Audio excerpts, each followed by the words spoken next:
Hello everyone and welcome back to another Essential Album video. We're now on week 10 and this week we're taking a look at Live in New York '94 by Sass Jordan. So this is a live album. First release April 28th, 2023. Some notable tracks on this album include Damaged, Moon Age Daydream, Sun's Gonna Rise, and Pissin' Down. And so this is a live album, again recorded in 1994. I have some notes here about that. And we'll get to the exact date and all that as well. Let me just get my notebook open. So again, released April 28th, 2023. However, the concert that was recorded took place on June 1st, 1994. I can't find a whole lot of information about the actual concert, so I don't know if the entire album that was released is the entire show. Because if you go to Setlist FM, there's actually not a set list for it. It just has a date. So it's saying June 1st, 1994 at the South Street Seaport Museum in New York City. So not a whole lot of information about the actual show. No actual set list on Setlist FM. But the album, it's about, I think, 41 minutes long. So I don't know if they were potentially opening for a bigger act, if they were if Sass Jordan was the main act, or any other real information about the concert. So, like I said, no full set list, and so it's not known if the entire show was recorded or anything like that. So, the big reason I ended up listening to this album after it came out was this was one Taylor Hawkins had toured with Sass Jordan prior to touring with Alanis Morissette for the Jagged Little Pill tour. And kind of Sass Jordan is kind of credited with kind of giving Taylor Hawkins a huge boost in his career, getting him some tour experience before kind of going on to the Alanis Morissette tour, which was definitely, if you had the Alanis Morissette tour is kind of what really started Taylor's musical career as a drummer, but he had kind of obviously humble beginnings, if you will, by touring with Sass Jordan. So this album came out roughly a year after Taylor's passing, and it's a really good album. It's basically a rock album, even though Sass Jordan has done blues albums. I've listened to a few of her albums over the past couple years. I think I listened to one recently that came out in 2022 called Bitches Blues, which is more of a bluesy record. There's a little bit of blues on this as well, so she kind of drifts between blues and rock, or blues rock if you want to call it that. She drifts between those, but this is basically more on the rock side of things. There is a quote here, a couple quotes, one from Dave Grohl and one from Taylor Hawkins. We just pull those up. So we see here. So Dave Grohl's quote is, so they played a show in Canada because I think Sass Jordan is from England but moved to Canada when she was a kid. They played a 2015 show, I think in Toronto, and Sass Jordan joined them for a song. And Dave Grohl is quoted as saying, quote, "If it weren't for Sass Jordan, Taylor Hawkins wouldn't be in Foo Fighters." And then the other quote is from Taylor Hawkins, which he says, quote, "Sass taught me how to be in a rock and roll band and gave me my first rock and roll check." So kind of the beginning of Taylor Hawkins' big break kind of came here. And that kind of parlayed into his touring with Alanis Morissette, which obviously set him up to meet Dave Grohl and then join Foo Fighters and all that kind of stuff. Let me see. Yeah, there was a quote here from, a Sass Jordan quote as well I want to bring up about her kind of background in music. And let me see here. It's kind of a longer quote just about her kind of influences and things like that. It says, quote, "My biggest influences were males. I really never liked female rock singers.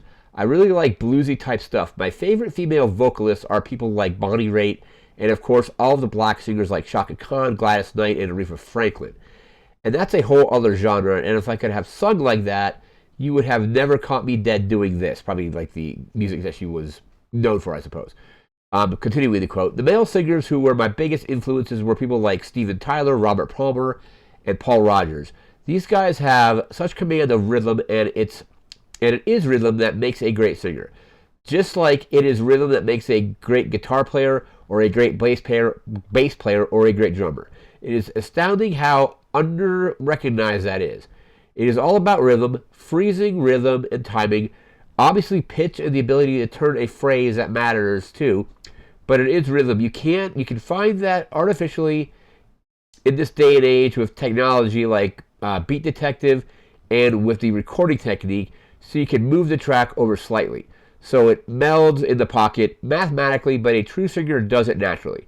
We didn't have that technology when I started out, or when any of the guys that were my biggest influences, Lou Gramm, Robin Zander, Rod Stewart, and Lowell George. The slide guitar player from Little Feat started out.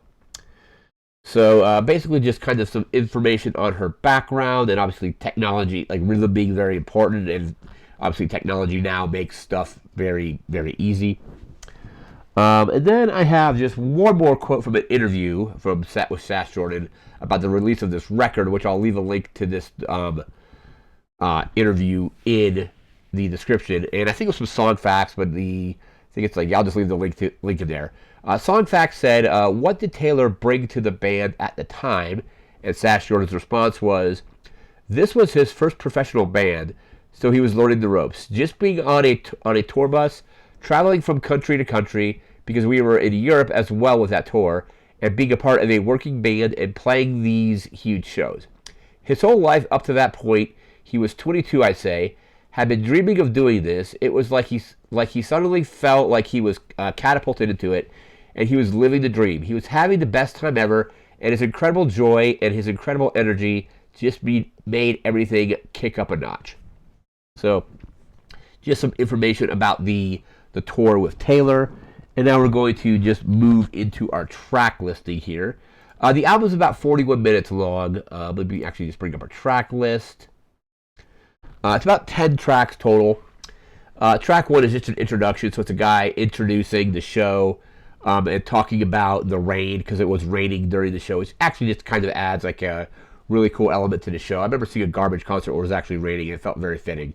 Actually, 2 Garbage concerts where it rained, but anyway, I digress. So, track 1 is just the intro. Track 2 is Damaged. Track 3 is Make You a Believer. Track 4 is Moonay's Daydream, a David Bowie cover. Probably that's a really good cover as well. So good cover of Moonay's Daydream there. Track 5 is Head, and then track 6 is Sun's Gonna Rise. Track 7, You Don't Have to Remind Me. Track 8 is High Road Easy. Let me see. Track 9 is Pissin' Down, and track 10 is Ugly. And during the intro to Pissin' Down, Sass Jordan, since it's raining, she kind of makes a comment about the rain.